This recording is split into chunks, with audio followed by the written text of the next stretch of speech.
नमस्कार, जय हिंद। आप सभी को आने वाले 8 अक्टूबर पे एयरफोर्स डे के उपलक्ष्य में हार्दिक बधाई।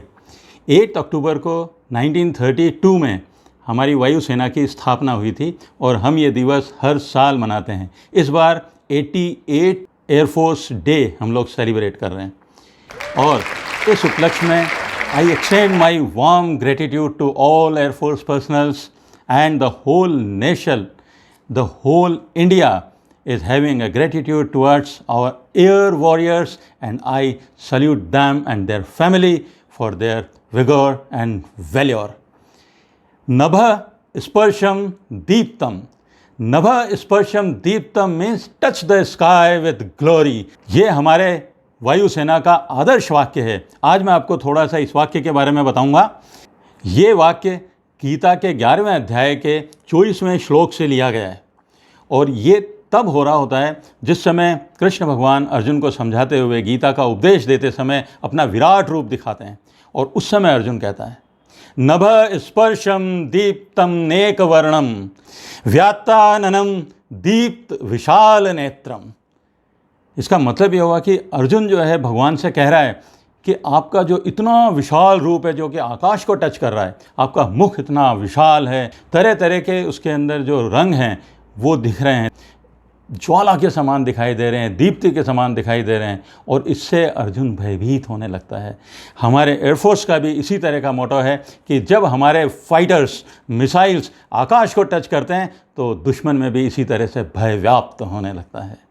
यहाँ मैं आज एयरफोर्स के मौके पर एज ए टीचर जो एक सवाल मुझसे अक्सर पूछा जाता है, पेरेंट्स के द्वारा भी और बच्चों के द्वारा भी, उसका भी जवाब देना चाहूँगा अपने एयरफोर्स के अनुभव से। अक्सर पेरेंट्स बोलते हैं कि हमारा बच्चा बहुत पढ़ाई करता है, हमारे बच्चे ने 2-2, 3-3, 4-4 घंटे पढ़ाई की, लेकिन उसे शर्मा जी के बच्चे के बराबर नंबर नहीं आते। शर्मा जी का बच्चा तो 90% मार्क्स लेके आ जाता है, वो भी 2-3 घंटे ही पढ़ाई करता है, बाकी शाम को खेलता रहता है। इसी प्रकार के क्वेश्चन बच्चे भी पूछते हैं और बच्चे जब पूछते हैं तो मुझे बड़ी दया आती है उन लोगों पे। बेचारे बोलते हैं कि सर मैं 3 घंटे पढ़ता हूँ रोज़, लेकिन मेरे 60-70% मार्क्स नहीं बन पाते हैं, लेकिन मेरा दोस्त जो है वो 2 से 3 घंटे पढ़ता है और उसके 90% मार्क्स आ जाते हैं। Come on, I want to tell you all the parents and the students, please do not compare your child with other children. And I tell you students, you also should not compare yourself, your capabilities with others. हर एक का अलग अलग capability होती है, आपकी अपनी strength होती है, आपकी अपनी वीकनेसेस होती हैं। आपकी कंपटीशन जो है वो हमेशा खुद के साथ। अभी आप सोचिए, एक जेट फाइटर है जिसकी take off speed, I am not talking about maximum speed, जिसकी टेक ऑफ स्पीड ही 240 किलोमीटर्स पर आवर है। आप सोचिए, मैक्सिमम स्पीड तो साउंड से भी क्रॉस कर जाता है। Yes, very important for Indian Air Force, very important role for Indian Air Force. लेकिन एक हेलीकॉप्टर जिसकी स्पीड 150 किलोमीटर पर आवर के आसपास होती है, ज़्यादा से ज़्यादा 200 किलोमीटर्स पर आवर। आप सोचिए, क्या एक हेलीकॉप्टर के रोल को हम निगलेक्ट कर सकते हैं? वो हेलीकॉप्टर जो ऐसी चोटियों पे जहाँ पे बर्फ़ गिरी हुई है और कोई नहीं पहुँच सकता है, वहाँ पे हमारे फ़ौजियों को खाना पहुंचाते हैं, वहाँ पे हमारे फ़ौजियों को आर्म्स एंड अम्यूनिशन पहुंचाते हैं, वहाँ से अगर कोई घायल हो गया है फ़ौजी तो उसको लेके आते हैं। क्या आप किसी भी हेलीकॉप्टर का रोल अंडरमाइन कर सकते हैं? They have their own roles to play. Similarly they have their own capabilities, they have their own functions. इसी तरह से हर बच्चा अलग है और इसी तरह से हर बच्चे की कैपेबिलिटीज़ अलग हैं।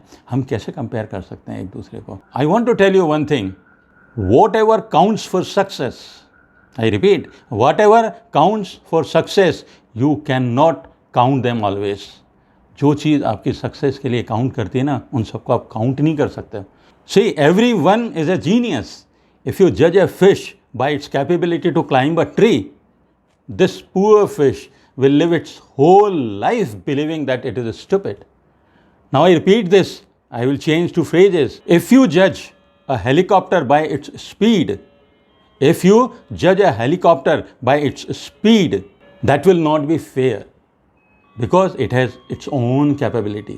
So never judge a helicopter by its speed and don't compare it with fighter jet. They have their own capabilities. I hope I made my point clear. So please bear in the mind that your competition is not with others, your competition is with yourself.